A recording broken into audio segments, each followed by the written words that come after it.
यूं तो भारतीय वैज्ञानिक अपने बेहतरीन शोध कार्यों और बुद्धिमत्ता के लिए पूरी दुनिया में जाने जाते हैं। वहीं यहाँ के छात्र भी किसी से पीछे नहीं हैं। देश के भविष्य को और भी मजबूत बनाने और तकनीकी रूप से आधुनिक बनाने के लिए यहाँ के छात्र भी भरपूर मेहनत कर रहे हैं। देश में सूचना एवं संचार के माध्यम को और मजबूत बनाने की इसी कड़ी में महाराष्ट्र के कॉलेज ऑफ इंजीनियरिंग पुणे के छात्रों ने सैटेलाइट प्रोजेक्ट स्वयं तैयार किया है। स्वयं का उद्देश्य द्विदिशीय संचार यानी कि पृथ्वी के एक छोर से दूसरे छोर तक संदेशों को प्राप्त करना और भेजना है। ये एक छोटे आकार वाला पीको सैटेलाइट है जो पृथ्वी से 500 से 800 किलोमीटर की ऊंचाई पर कक्षा में स्थापित होकर सभी जानकारियां उपलब्ध कराने में सक्षम है। Specialty of the satellite is it is a 1U satellite, nano satellite or pico satellite one can call it.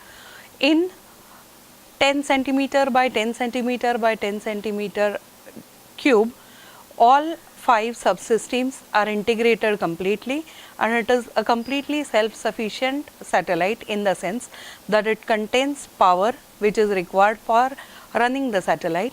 It has all the required software for transmitting as well as receiving communication from ground, and it will be used for point-to-point communication on between 2 points on Earth surface.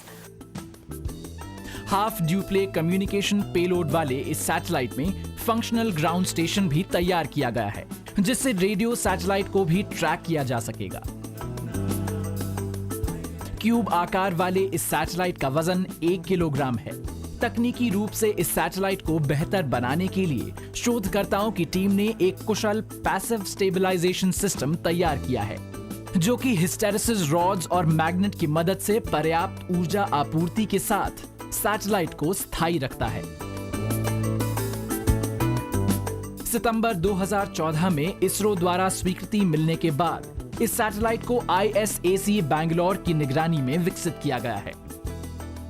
This satellite is a 1U satellite. Basically, it is a 10 by 10 by 10 centimeter cube which does all its job.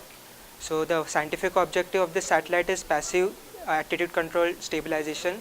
As in the satellite, when it goes in space, it detumbles anyhow. So in order to point the antenna towards the Earth, we have to stabilize the satellite. So this is India's first of its kind satellite which has done the stabilization using a magnet and hysteresis rods. So without consuming any power, we stabilize the satellite. Passive magnetic attitude control system वाला ये अपनी तरह का पहला satellite system है। हाल ही में की गई एक घोषणा के अनुसार भारत के 7 अन्य संस्थानों द्वारा निर्मित सैटेलाइट के साथ स्वयं का भी प्रक्षेपण इसरो द्वारा जल्द ही किया जाएगा।